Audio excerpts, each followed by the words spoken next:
Welcome to this tutorial for race entry. Today I'm going to show you how to add an event time. So you'll log into your account and then you'll select your marathon or your race rather.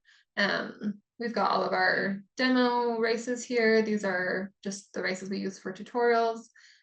So we're going to go ahead and do the Wing It Marathon today.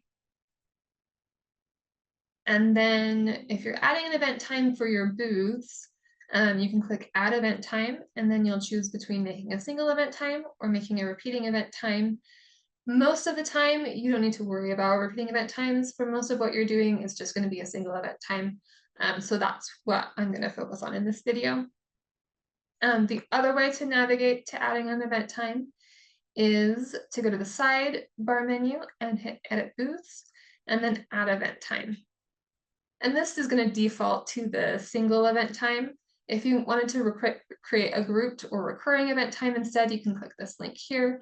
But once again, most of the time, you just need to create single event times. So you'll enter the name, you can add a description here, you'll set the start date. So we'll have our start date time, maybe the finish line booths start at 1 o'clock, for example, but you can just edit that however you need for your event.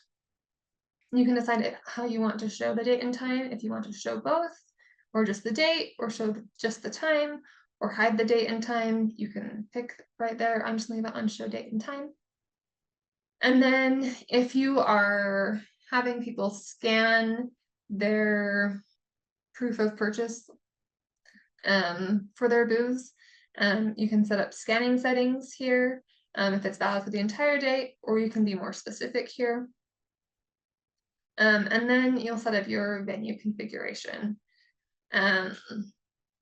So the expo hall in this venue, you'll notice that I don't have any image options, and that's because this is a mapped booth. And so what's going to show up instead of an image is the booth map.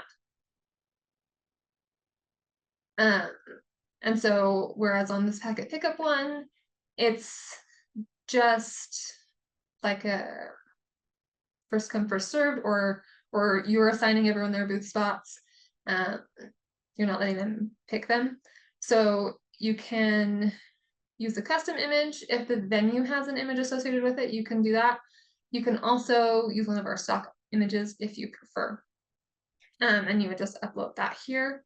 I'm going to go ahead and go back to our Finish Line Expo map here. And then if you want people to buy a minimum of 2 booths, for example, you can set that here.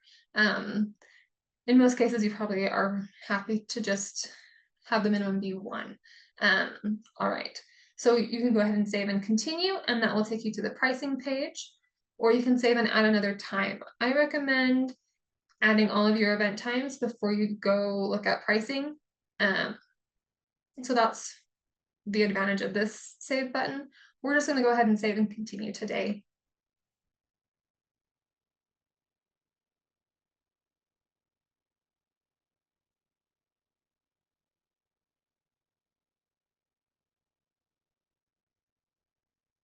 Okay, and now it's taking me to the pricing page, and I can set that up.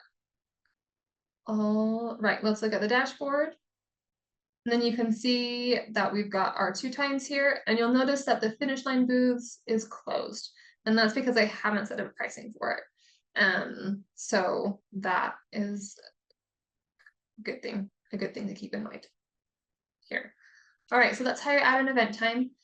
Pricing's covered in another video. Thanks for tuning in. Have a good one.